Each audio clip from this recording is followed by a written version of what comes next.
Korean సినిమాలంటే పడి చచ్చే సినిమా ప్రియులు ప్రపంచవ్యాప్తంగా ఉంటారు. కొన్నేళ్ల కిందట ఆ భాష నుంచి వచ్చిన పారాసైట్ ఎలా ఉర్రూతలొగించిందో తెలిసిందే. అదే భాష నుంచి 3 ఏళ్ల కిందట రిలీజ్ అయిన squid game web series sensation create చేసింది. ఉత్కంఠతో ఊపేసిన ఈ సిరీస్ కు ఇప్పుడు సీక్వెల్ తెరకెక్కింది. నెట్ఫ్లిక్స్ ద్వారా స్ట్రీమ్ అవుతున్న స్క్విడ్ గేమ్ 2 విశేషాలేంటి? పార్ట్ 1 లాగే ఇది మెప్పించిందా? చూద్దాం పదండి. పెద్ద పెద్ద తప్పులు చేసి భారీగా అప్పుల పాలై జీవితం మీద ఆశలు కోల్పోయిన స్థితిలో ఉన్న వ్యక్తులను ఎంచుకొని వారిని ఒక దీవిలోకి తీసుకువెళ్లి పిల్లల ఆటల పేరుతో ప్రమాదకరమైన గేమ్స్ ఆడిస్తూ ఆ ఆటల్లో ఓడిన వారి ప్రాణాలు తీసి వినోదం చూస్తూ ఉంటారు కొందరు బిగ్ షాట్స్.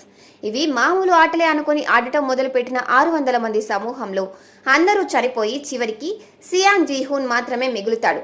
గేమ్ రూల్స్ ప్రకారం అతడికి 40 బిలియన్ వాన్లకు పైగా డబ్బు ప్రైజ్ మనీగా అందుతుంది. కానీ ఆ డబ్బుతో అతను సంతృప్తి చెందడు. బయటకు వచ్చాక డేంజర్ గేమ్ ను ఆపి